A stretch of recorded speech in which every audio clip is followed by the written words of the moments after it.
Howdy guys, how's it going? So today's video is going to be on the shorter side and we're not camping, but a question that I get asked all the time, whether it's in the comment section on other social media or on like Reddit threads, is like, what do I do to help prevent against ticks, spiders, and just any of the other flying and biting insects? And it's a pretty simple answer, but I do have some tips and tricks for you when it comes to treating your clothes with permethrin, which is what we'll be using today. I always use Sawyer pre-diluted permethrin. I found that it's the best option when it comes to buying pre-diluted permethrin. It's what I've seen the best results with. So today I've got a pair of hardline tactical multicam pants. These are my new favorite like multicam BDU pants that I found, like the most durable, the most pockets, and the most comfortable, and I've really been enjoying wearing them, so I'm going to treat those. It's time to treat my main hat again. I've got the USMC Bivvy. I've got my Hawk Highlander Bivvy. That's never been treated. This has never been treated. I've got a Wind Rider shirt, my green shirt that needs to be retreated, my pair of Garment Tactical boots, and our Campcraft outdoor wax canvas sitting pad slash just fully multifunctional ground cloth. So this right here is the Sawyer Permethrin that we're going to be using. These two bottles right here, all three of these are the exact same. With this, just this bottle can treat more than this bottle, and they both have the standard squeeze handle. And this one right here is aerosol. This comes in very, very handy for going along the seams and zippers of things like bivvy bags. Right off the bat, some of the obvious things that you'll want to take into consideration is, don't try to do this if it's super windy outside. Make sure you are doing it outside or in a very, very well ventilated area. Right now we've got nothing but a light breeze. You also want to take and make sure that your clothing items are clean, because with the spray on permethrin, it's supposed to last up to 6 weeks or up to 6 washes, whichever one comes first. So you don't want to have to waste a wash right after you've treated your gear. You want to make sure that all your gear is completely dry and that it's like free from any oils or anything that could potentially stop the permethrin from binding to the clothing or the gear. Now when it comes to how you position your clothing and your gear for treatment, there's really two options. It's lay it down flat or hang it up and spray it. Me personally, I prefer to lay it down. I can make sure that I get it sprayed on nice and evenly. It's a bit easier to inspect the material and actually, see the permethrin seeping in or just see the coating itself. With this, my first tip would be, if you have a tarp or just some type of ground covering that you tend to use, like in this case, I have this 5x7 reusable emergency space blanket. I've had this thing for 1.5 years, and like now it's just become a beater ground cloth. But in treating this gear, you are going to have some like off spray to the side, so you might as well take full advantage of that. Let your your ground cloth catch that, and then at the very end you can go ahead and just give it a nice light dusting. You're minimizing the amount of product that you'd be losing. Though I do recommend hanging up your gear or clothing, which is why you probably can't see it, but I've got a piece of paracord run between these two trees here.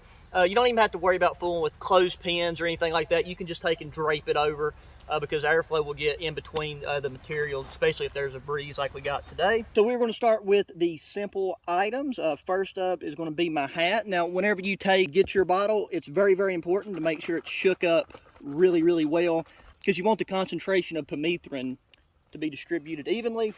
So with a hat, just kind of make sure it's rounded out. Make sure that your head is twisted to mist. It has like a stream function, and then it's got your mist function, and the mist function is best for covering a lot of surface area at once, and then that's what's also going to help us cover this ground cloth. So a hat's nice, quick, and easy, but the most important part is to get in and around the hat band here, because that's where ticks and stuff would really be coming in at. But you might as well go ahead and kind of get around the bill, because this also helps prevent against mosquitoes and stuff screwing with your ears. And there you go, that is our hat done. Now, right beside that is our hardland pants. Let's try to make sure that the legs are straightened out evenly, because that'll help make sure you kind of get the sides and stuff once we flip it over. We're going to start from the top, just like with the hat band being the most important. Here around the waistline is crucial, because that's where insects are going to try to crawl down through. And when it comes to coating pants, there's no specific number of squeezes or anything. I just go by look. I want the pants to look like they are getting saturated until I start to see that white milkiness form on the top layer. Okay, and we're going to let those rest for a minute before we take and flip them over to the back side. Now here we've got our Garmont tactical boots. These are 8-inch high, and getting in and around this top is also going to help prevent ticks and stuff from getting down to your ankles or up in through your pants leg. And then once we coat the bottom of these pants legs on both sides, that gives you a pretty solid armor wall. Now if you'll notice, I don't have any socks in this layout, and that's because I always wear 8-inch high boots. At the very least, I wear mid. So if you're somebody that likes to hike in shorts, you wear low cut boots or even mid boots, then it would be a good idea to, you know, spray your socks and then, you know, like wear them up more on your ankles. But yeah, with these, just this top part, like you don't need to worry about getting it really in the boot much. Just want to make sure you get around the tongue. But go ahead and give the whole boot a decent coating, because that will help deter insects from crawling up on your boot and ultimately up into your pants.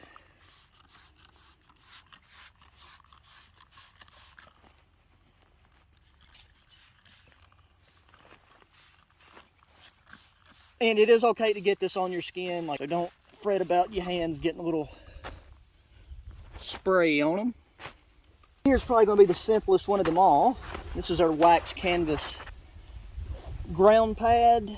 Now with it, it's really easy to tell which side's the bottom, so we can keep track of it. 1, because of the stitching on the lip, and 2, because of the logo. There's no need to waste permethrin with this on treating the bottom side. When it comes to our bivvies, I tend to treat both sides, just because you don't really want creepy crawlies to be crawling up underneath you and around you.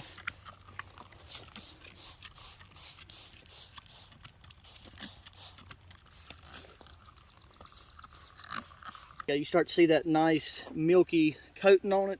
And so to make room, we will go ahead and hang this up.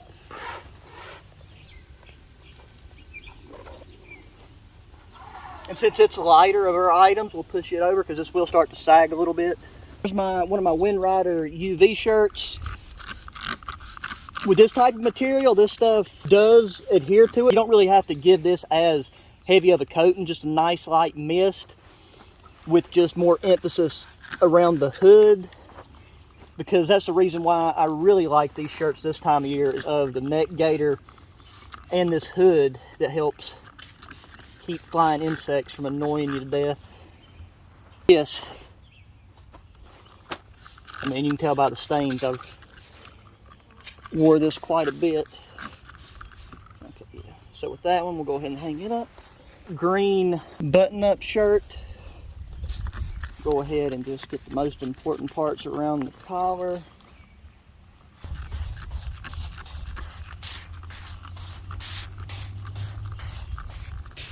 Hang this one up. Okay, yep, just want to revisit the pants. We'll flip them over, just make sure that bottom's nice and covered.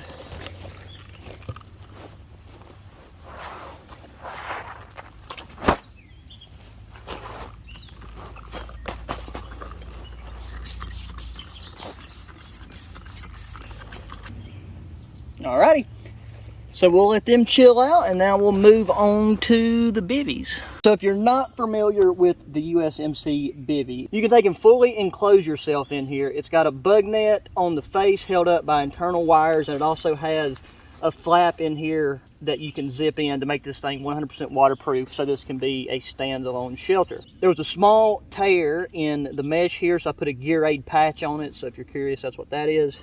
So first, you'll want to make sure that the internal panel is closed. That way that it can get a coating of permethrin whenever we spray the net, or the mesh, I should say. Okay, so that right there is zipped in. So now, this netting area and that shield is where A lot of bugs will try to come in. Go ahead and focus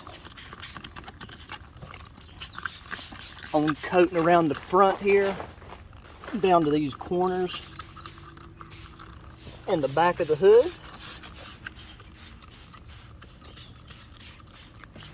And just make sure you get these lips and the sides, and then we'll go along the interior with the aerosol version.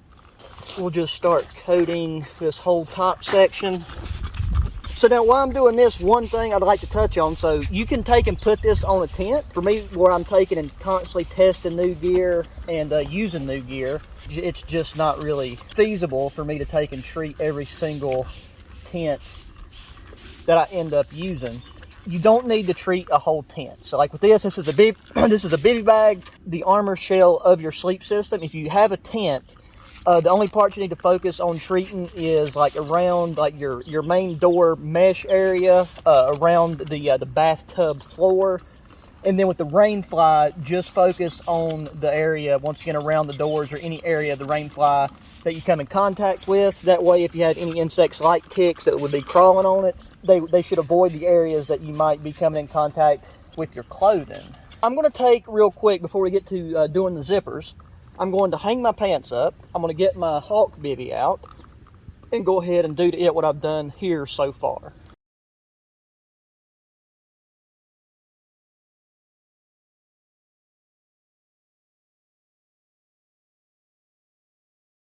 Coming to here, we already got that pretty good, but we'll want to zip this back up and just kind of fold this lip back. Because with our Hawk bivvy, it has a waterproof zipper, so there's no lip, but this one relies on the lip, so bugs like to get up in and underneath there.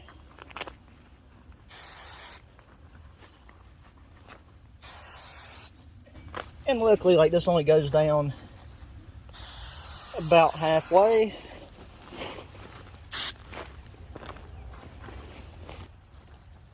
Here. I mean, you can take and treat, you know, your favorite, most used sleeping bag, Woobie blanket. There's really no limit to what you can treat.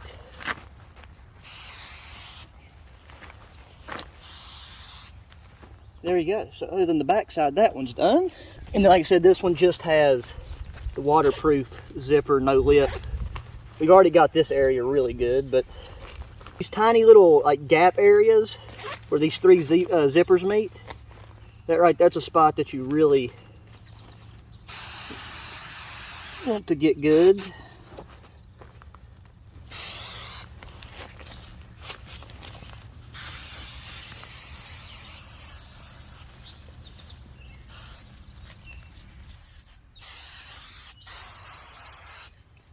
I'm having to throw this in, I already done the outro, but the dry time, whenever you're hanging these up to dry, it all depends on temperature, humidity, and airflow.